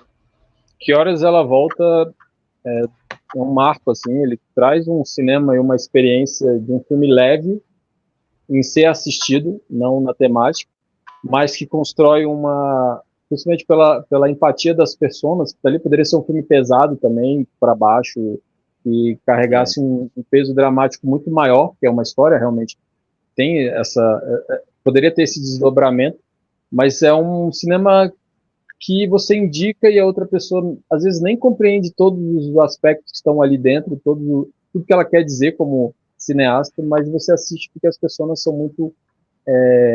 tem isso, né? A empatia pega. Eu lembro de ter conversado com a Ana Mulaert, eu não lembro se... Acho que o Gustavo estava, né? Eu estava. Ela foi apresentar no Itaú o filme. A gente conversou com ela lá e eu falei para ela assim, Ana, eu sou a Jéssica. E ela riu. Assim.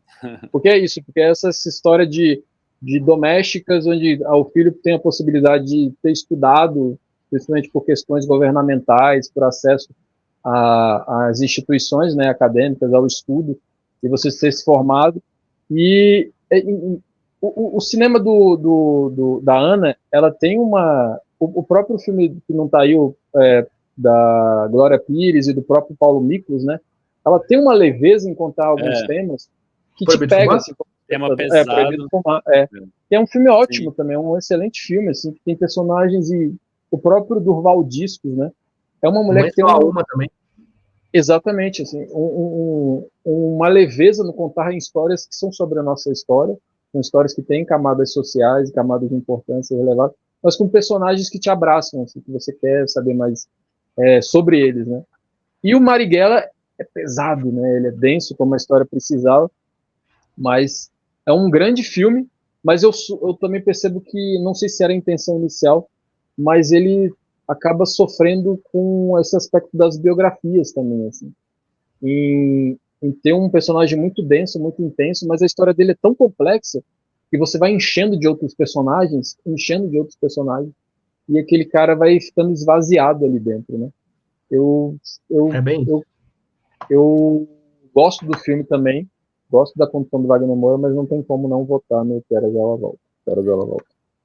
Eu gosto do Marighella, eu acho ele é um filme bem feito, né? Até por ser um filme de época, assim, você de fato entra na época, é bem construído tudo. Seu Jorge tá bom. Eu tenho uma dúvida, o Mano Brown, ele rejeitou o papel, foi isso? Não, ele começou a ensaiar, ele começou a fazer, só que o Wagner não estava conseguindo ter dele a entrega que ele esperava, porque foi uma época que o Racionais estava voltando a fazer show, tipo, um show por dia, assim, praticamente, sabe? Que estava cansando muito ele.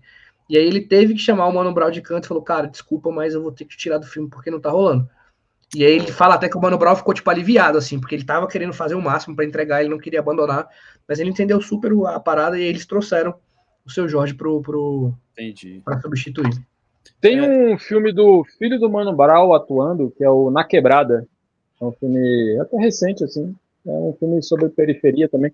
A persona do filho do Mano Brown é um homem gigante. Também caberia como um jovem Marighella, assim. Eu fiquei curioso agora pensando nisso. Dito isso, que horas ela volta, né, senhores? Que horas ela volta. Bingo, o Rei das Manhãs contra O Paió. Bingo, Reis das Manhãs, dirigido pelo Daniel Rezende. Daniel Rezende, que começou a carreira como montador, né? Ele é montador do Cidade de Deus, ele é montador do... Ele montou Tropa de Elite também? Ele montou Tropa? Montou Tropa. Ele montou Jardineiro Fiel, né? Também ele tem um... Acho que ali naquele cinema expoente ali dos anos 2000, ele montou alguns... Ele montou muitos filmes. E aqui, esse foi o primeiro longa dele como diretor, não foi?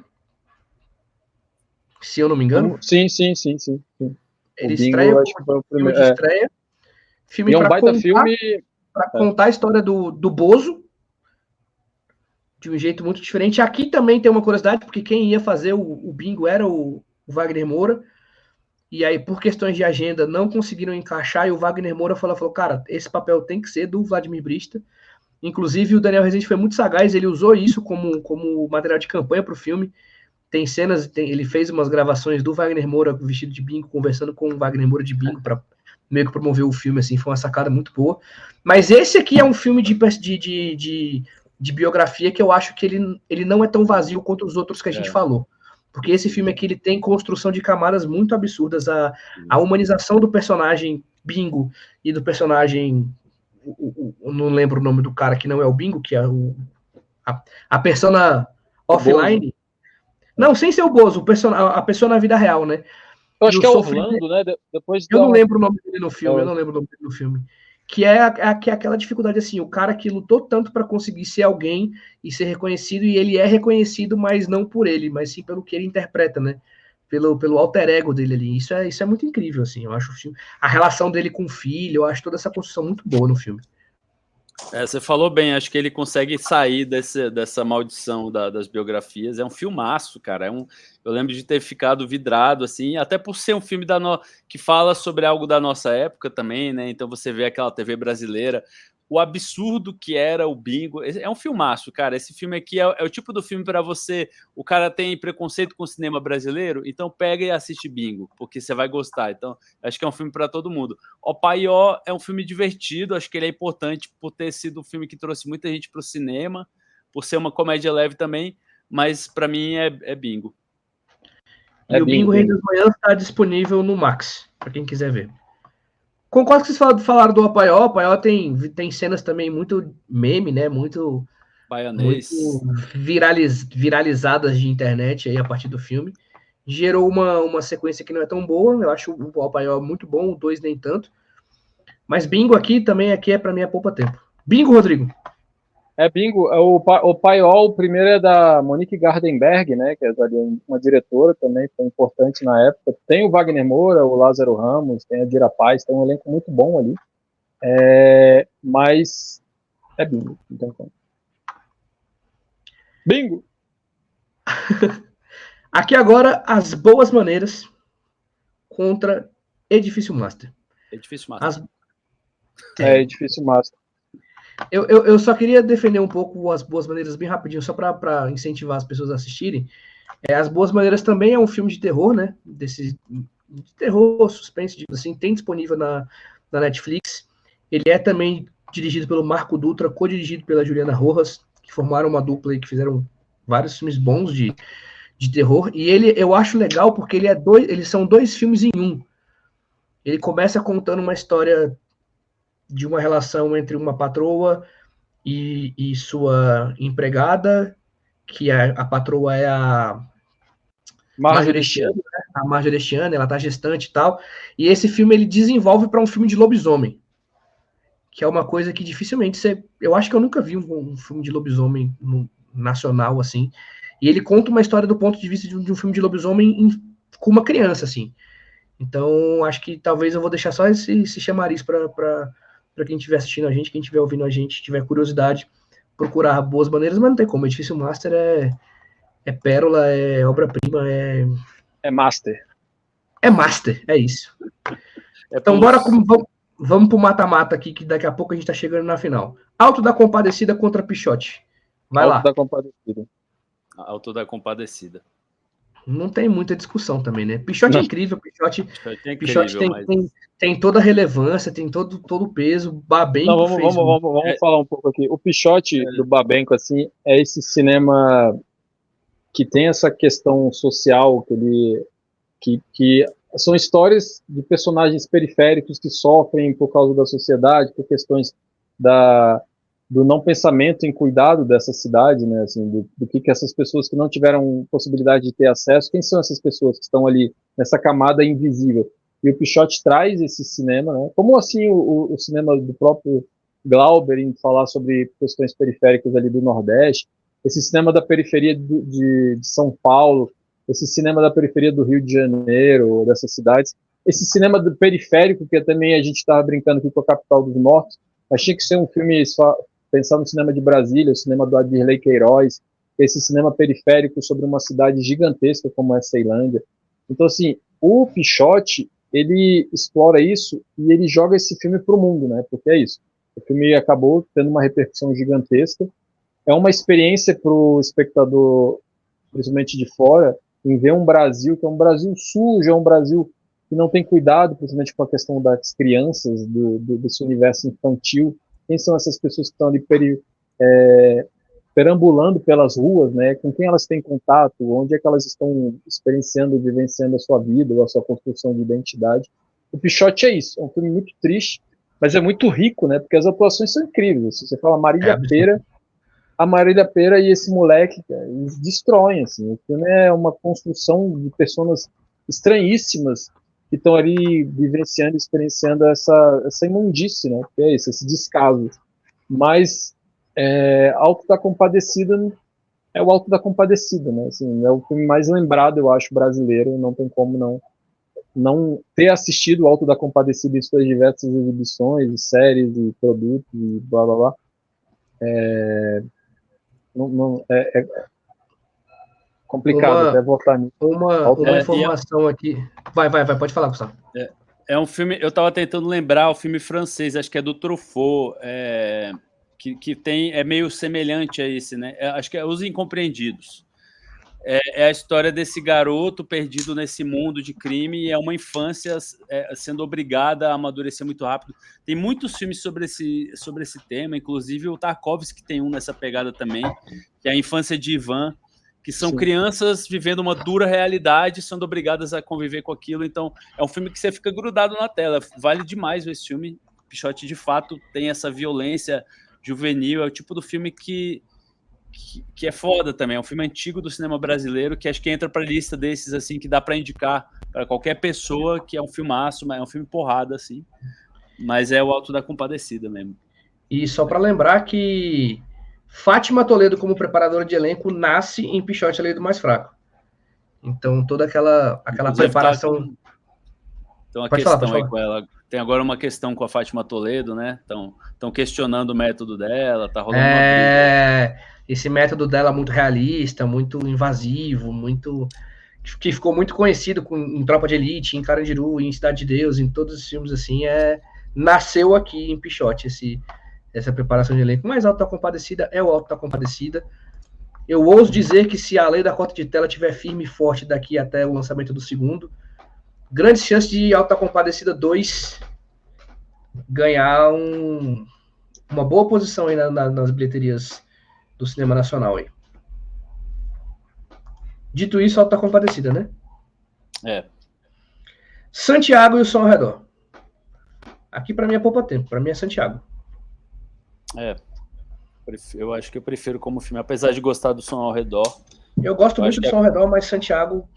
a construção do Santiago é sensacional. É absurdo. Assistam o Santiago. Deixa eu só até dar um Google aqui para ver se tem ele em algum lugar. Tem uma questão do Santiago, assim, não devia nem estar disputando esses dois filmes, mas realmente não, Santiago é aquele filme que está falando sobre algo muito particular, muito próprio, muito próximo do personagem. O Salles está ali com a sua vida bilionária, no seu castelo, vivenciando, experienciando uma memória. Só que ele está falando também sobre esse aspecto, né? Que aquele homem tão culto, tão rico, tão poderoso, mas tão intelectual, exercendo uma função, né, de mordomo dentro dessa casa, desse espaço. E o menino se conecta com isso, assim, né? Essa relação dos dois, a ponto de quando ele estiver maior, ele ir atrás para contar essa história, né? É um pouco ou muito do que a própria Mulaert faz, volta, né? no que Arazela volta, em contar essa história, essa experiência dentro da casa, né? São casas distintas, uma casa de um bilionário e a casa de uma família que se acha bilionária, mas é só classe média brasileira. E o Santiago é muito rico nisso, assim, essas camadas que o filme... O próprio... Engraçado eles estarem juntos, mas o próprio som ao redor também fala disso, né? Essa prepotência de uma classe média, de um espaço-tempo, de viver em condomínios horizontais, dentro de um lugar que está sendo diluído ou apagado, mas o cara ainda acredita que tem importância porque é síndico de um lugar, que domina aquele castelo ali, que tá, né? Então ele está falando sobre essas minúcias do Brasil, né? Mas como cinematografia, como experiência, como Santiago é incrível. Assim. Santiago lembra o Roma, né? Exatamente. Exatamente. É. Dito isso, Santiago. Aqui poupa tempo, né? Morto Não Fala Contra Que Horas Ela Volta. Eu acho que também nem tem muito o que falar. Morto Não Fala é um filme que o Rodrigo defendeu muito bem pelo gênero, por essa questão, mas quando pega um filme como Que Horas Ela Volta, vira briga feia, né? Assistam Morto Não Falam, procurem Denison Ramalho, os curtas deles estão aí na internet, é um cara que tem muita carreira, tem muito tempo, provavelmente vai fazer mais filmes, tem um cinema de terror bem contundente, assim, bem importante, já tentou fazer filme fora na América do Norte, assim, mas voltou, tá no Brasil aí, espero que faça mais filmes, mas Que Horas Ela Volta. Porque eu sou a Jéssica. Bingo e Edifício Master. Bingo contra Edifício Master. Cara, eu gosto muito de Bingo, mas é Edifício Master, porque aquela narrativa impressionante que ele construiu, é muito difícil fazer o filme que ele fez. Ele consegue entrar no edifício e captar histórias, ele disseca as pessoas e você não acredita, é uma história mais incrível que a outra, de pessoas comuns, assim, e são só pessoas falando, mas o filme te deixa preso do início ao fim. Também é um filme quase minimalista, por assim dizer. O método do Coutinho aí, acho que ele tá no ápice, assim, de tudo. O Edifício Master, acho que é o melhor filme dele. E talvez os melhores do mundo, assim. Pra mim Eu ia perguntar se pra vocês Edifício Master talvez seja o melhor filme de documentário top 3 do mundo. Provavelmente, cara. Que vocês já tenham visto?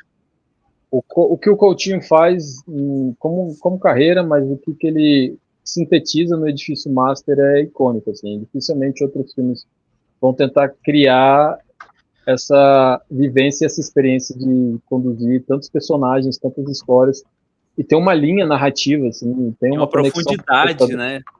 É absurdo, assim, é único, não tem referência, eu pelo menos já vi muita coisa, eu adoro documentário. Ele é a referência. Exatamente. Esse é meu ponto. Edifício Master é a referência para tudo. Para mim é isso. Edifício Master eu falei top 3 pra gente ter margem, mas eu ousaria dizer que talvez seja o melhor documentário que eu já vi na minha vida, velho. Em qualquer nacionalidade aí, qualquer país. Professor Polvo. É legal. O Professor Polvo é divertido. É divertido. Cara, amigo do povo, né? Da Disney. Exatamente. O Alto da Compadecida e Santiago. Essa briga é pesada. Essa é pesada. A gente não falou nada de Alto da Compadecida, ele só foi passando porque é um filme que ele fala muito por ele mesmo, talvez seja um dos filmes mais conhecidos da nossa filmografia. E não tem muito o que falar, cara. Santiago talvez não, muito provavelmente seja muito menos conhecido, absurdamente menos conhecido do que o Alto da Compadecida. Se a gente for levar pelo lado da popularidade, o Alto da Compadecida vai acabar ganhando como um todo aqui. Mas vocês acham que dá briga aqui? Alto da Compadecida e Santiago? O Gustavo falou uma coisa, que é o Roma, e eu acho que sim, que é isso. Assim, o próprio Cuarón deve ter assistido muito Roma e experienciado essas histórias de muito Santiago, porque experienciar essas histórias, essas vivências dentro da própria casa e dessas minúcias, da relação com a empregada, com essas pessoas que estão ali por trás, né, dessa camada social que acaba sendo uma camada também de afeto, né, porque é a relação de afeto entre o empregado e o filho do dono da casa, o próprio Que Horas Ela Volta. Esses cineastas rememoram, né, eles conduzem essas histórias assim, de pensar esse espaço-tempo da casa e de repente aparece um personagem absurdamente grandioso, como é o caso do Santiago, como é o caso do Que Horas Ela Volta, como é o caso do Roma. Por isso que eles se conectam com o mundo, né? Esses filmes, quando saem são filmes completamente distintos, mas que ganham uma camada com o público, que são lembrados. Obviamente, Santiago é um documentário, mas os outros filmes se conectam com esse público, que é isso, essa experiência que todo mundo teve em algum momento, de alguém que você tem um afeto, mas é um empregado, uma relação ali muito difícil, né? O Brasil e países latinos também, eu acho que tem essa experiência muito forte da casa, né? Da casa com empregados domésticos, com essa experiência ali, independentes níveis sociais, assim. Eu acho, sim, o Santiago um dos maiores filmes brasileiros, assim, como o próprio Edifício Master. O Santiago é do João Moreira, né? João Moreira Salles. É um bilionário que não precisa do meu voto nesse momento, então voto no Alto da Compadecida. É muito dito louco. Isso... Você falou isso, eu só lembrei assim, cara, são 3 diretores que são classe média. Tudo bem que eles estão lançando um olhar com afeto, né, para os seus empregados, né? Mas tem essa coisa, né, de ter essa distância social, mas pelo menos eles estão trazendo um humano para a vista ali, que às vezes aquela pessoa ficou esquecida por anos ali. Exatamente. Mas, cara, o Alto da Compadecida, para falar um pouquinho, é a síntese da popularidade e da... Como é que chama? Do Suassuna. Tem uma palavra, cara, que fugiu. Do carisma do Suassuna. O filme ele é tão carismático quanto o Suassuna, né? E é por isso que esse filme tem essa grandiosidade, porque o Suassuna foi quem foi. Ele tá tudo aí nesse filme, assim. Tá tudo não, que tem muito mais sobre o Suassuna, mas é um filme que é bonito, é engraçado, é tosco, é tipo assim, não sei, cara. É dramático. É dramático, é Brasil puro suco de Brasil, né? Se você espremer, o Alto da Compadecida é sensacional. E é isso, cara. É Alto da Compadecida. Dito isso, passamos aqui agora para... Puta, agora foi difícil. O outro mata-mata incrível, que é Que Horas Ela Volta contra Edifício Master. Que Horas Ela Volta, para mim, é um dos melhores filmes do cinema nacional como um todo. Edifício Master, para mim, é o melhor documentário que eu já vi na minha vida. Aqui, para mim, é critério de gosto, pô. É escolher entre, sei lá, entre querer ver o Palmeiras campeão da Libertadores ou a seleção campeã da Copa do Mundo. Para mim, tanto faz, vai ser massa. Dito isso, Que Horas Ela Volta? Acho que você definiu aí. Eu vou em Edifício Master. Fica pro Rodrigo decidir aí. Joga uma bomba para ele, né? Eu vou de Edifício Master. Assim. É icônico, é incrível, é uma aula de cinema. Você precisa assistir Edifício Master para entender as possibilidades, né, artísticas de contar uma história, de várias histórias, de conduzir essas histórias. É tudo, assim, ele é cinema, ele é jornalismo, ele pode ser usado em tantas camadas, né, como estudo, como pesquisa. Não que isso seja uma obrigação do documentário, mas não tem como passar despercebido assistindo Edifício Master, seja uma parte só do filme, um personagem, ou ele como um todo. E é uma aula de construção e de montagem, né? Porque, assim, você vai sendo conduzido por aqueles personagens, e são pessoas falando que poderia ser insuportável, assim. Sim. E são pessoas que a gente discorda. São pessoas, são camadas de pensamento que a gente discorda, que a gente não entende, que a gente não se conecta, mas a gente está ali fisgado, querendo entender o que é aquilo, assim. E é isso. Eu acho que ele é a fórmula, na essência, do que o Coutinho criou, assim, no cinema dele, que é exatamente isso que o Rodrigo falou. Qualquer outra pessoa que estivesse conduzindo esse filme seria um filme chato, pô. De sentar e escutar, só que ele consegue saber exatamente o que ele quer ouvir daquela pessoa e como que ele vai construir aquilo na montagem depois. Sei lá, é surreal. O Edifício Master é surreal, pô. O próprio Coutinho, ele tem uma carisma, né? Ele aparece de leve, mas ele tem a carisma dele, a fala dele, a voz dele. Ele é tipo um Herzog, assim, né? Como documentário. Exato. A voz dele tem uma presença, assim, uma personalidade, assim. Ele tá com um cigarro, assim, falando, fumando, é muito bom. Dito isso, nesse mata-mata que vai decidir quem vai para a final contra a Lavoura Arcaica, o Alto da Compadecida ou o Edifício Master?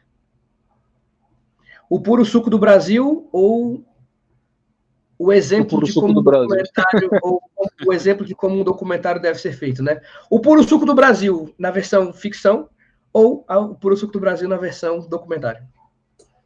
Aqui para mim Brasil, a escolha é um Brasil urbano, né? E um Brasil rural, assim, que se contando histórias. E é isso, o Suassuna contando as histórias com esse viés e juntando histórias, e o outro são várias histórias contando uma história maior, que é esse edifício todo. Que difícil. Eu acho que esse aqui. Eu acho até que vai ser mais difícil do que definir. Para mim, essa é a final, na real, tá? Eu já tô adiantando aqui para vocês. Para mim, qualquer um dos dois bate em Lavoura Arcaica, eu já tô adiantando. Eu também acho. Eu já tô adiantando para vocês. Cara, meu voto, apesar de amar o Alto da Compadecida, meu voto vai pro Edifício Master. O Edifício Master, ele sintetiza um tipo de cinema que é muito peculiar, assim, muito brasileiro. É documentário, como eu falei lá no início, lá, e o Brasil tem um dos melhores documentaristas, assim, absurdamente que são filmes que se conectam por histórias muito, muito simples, mas que contêm uma profundidade, camadas e camadas que essas pessoas vão destrinchando pelo poder das imagens, pelo poder da condução. São documentários completamente diferentes, assim. Tem documentário narrado, tem documentário expositivo, tem documentário que é só a experiência imagética. E Edifício Master é isso. Já tem mais de 20 anos, né? É um filme que já. Acho que é 2000 e 2001, né? Alguma 2002. 2002. Tem uma coisa a falar sobre por que o Alto da Compadecida não é o filme brasileiro perfeito. É porque ele foi criado ele não foi criado para ser longa, né? Ele foi criado para ser episódico e ele foi transformado em filme. Então, o ritmo dele, eu acho que não tem nada, não é ruim. Mas se ele fosse criado para ser um longa, eu acho que ele seria o filme perfeito. Mas ele tem essa coisa um pouco episódica, que parece que ele foi feito para TV. Então acho que por isso ele não chega a ser perfeito, mas ainda assim ele chega bem perto, assim. Boa, é uma impressão, assim, né? Eu acho também que, pensando até na proposta desse vídeo, no final das contas, de tentar fazer com que as pessoas conheçam um pouco mais do cinema nacional, o Alto da Compadecida é mais senso comum. É mais de fácil acesso, as pessoas foram expostos ao Alto da Compadecida de uma maneira mais fácil e mais natural do que esses dois filmes que estão na final do nosso Bracket Fight, Lavoura Arcaica e Edifício Master. Aqui, como eu já tinha falado antes, para mim, Edifício Master, ele ganha de Lavoura Arcaica. Eu acho que se Edifício Master estivesse do outro lado, ele seria o finalista do lado de lá, e aí talvez a gente tivesse a final, Edifício Master contra o Alto da Compadecida. Por mais que Lavoura Arcaica tenha todos os atributos que a gente defendeu aqui, toda aquela qualidade técnica, todo o apuro, todo o cuidado, o valor artístico mesmo que o filme traz para uma produção de nível nacional, Edifício Master, ele é um filme que ele alcança mais, ele atinge emocionalmente a gente muito mais. E eu acho que é um filme que, quando acaba, fica mais na nossa cabeça do que Lavoura Arcaica, pensando até na complexidade narrativa de Lavoura Arcaica.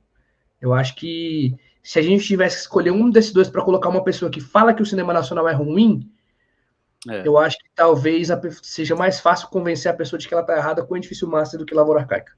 O que vocês acham? Ou eu estou viajando? Eu vejo que esses três filmes juntos, o próprio Alto da Compadecida, Lavoura Arcaica e Edifício Master, eles sintetizam o que é o tamanho do cinema brasileiro, assim. E eles conseguem construir, por exemplo, a gente tem um cinema muito popular, como o Gustavo falou, é um cinema feito para televisão, é um produto televisivo, mas que se torna popular também no cinema, porque é muito rico, é muito grande. As histórias conectadas do Suassuna, com a linguagem do Guel Arraes e da Adriana Falcão, quando eles constroem esse universo muito rico do rural, desse sertanejo,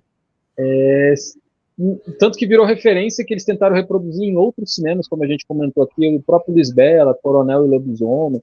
são cinemas que eles tentaram trazer do que era do alto e reproduzir em outros produtos, mas nunca consegue chegar ao que o alto conseguiu.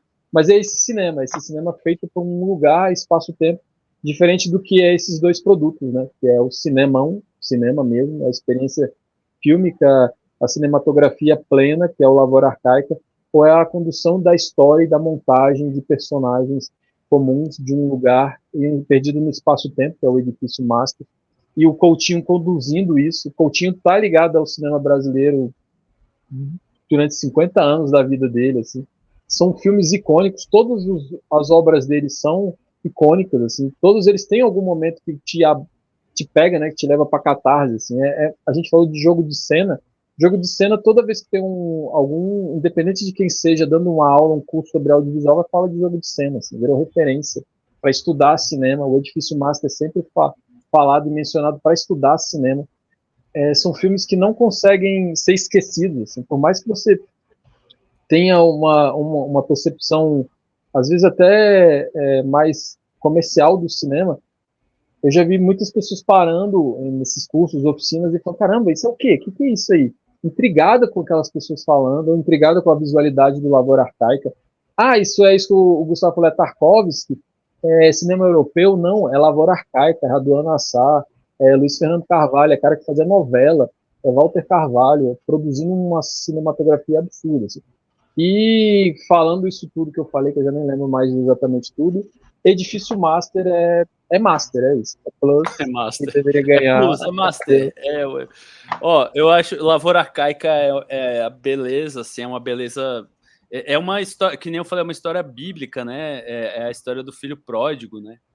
E tem tudo aquilo. Eu acho que é o Herzog que fala que o cinema deve ser febril. No sentido de ter essa coisa meio quase alucinatória, e o Lavoura Arcaica tem isso, é um filme febril, assim, é um filme que é um pouco confuso, o próprio Herdman falou, né, às vezes é meio confuso, mas ainda assim você mantém o interesse, é algo muito bonito. Mas o Edifício Master, cara, a gente está falando de um documentário concorrendo com um monte de filme de ficção, isso é muito difícil, cara, um documentário brigar de igual para igual com filme de ficção, e cá está ele no topo. Meu voto é pro Edifício Master, é um filmaço, cara. Eu assisti 10 vezes já e não canso.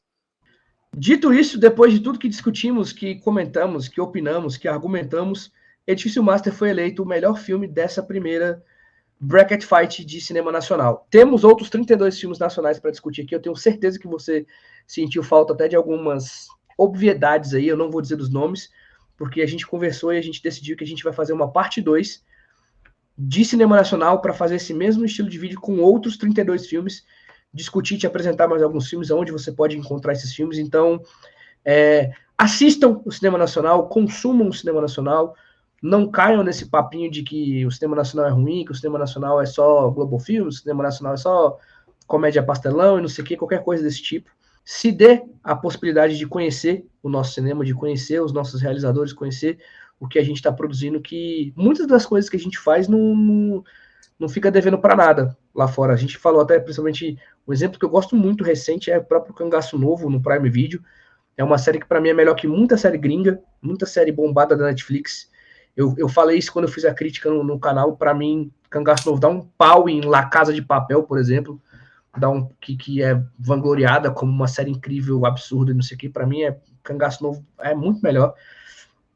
Então é isso, Edifício Master, o vencedor da nossa primeira bracket fight de cinema nacional. Muito obrigado, meus amigos, Rodrigo, Gustavo, por participar, por terem aceitado essa brincadeira aqui, por terem vindo falar. Espero que tenha sido tão divertido para vocês quanto foi. Muita informação, foi muito legal, deu para aprender um bocado de novo aqui com vocês, com a experiência de vocês, com a troca de vocês, com a vivência de vocês. Deixo aí o espaço livre para vocês fazerem os comentários finais de vocês. Pode começar, Gustavo, que é o visitante mais recente do canal. Cara, foi legal e difícil, né? Tem uns filmes que você sente dó de deixar para trás. Eu até queria, você falou do cinema nacional, eu queria falar desse filme O Sequestro do Voo 375, que é um filme recente aí, que estava no cinema, que eu acho que é nessa linha. Filmes que não deixam nada a dever para filmes estrangeiros. Aí só para fazer uma propagandinha de um filme recente que estava no cinema há pouco tempo e que pode ser assistido aí.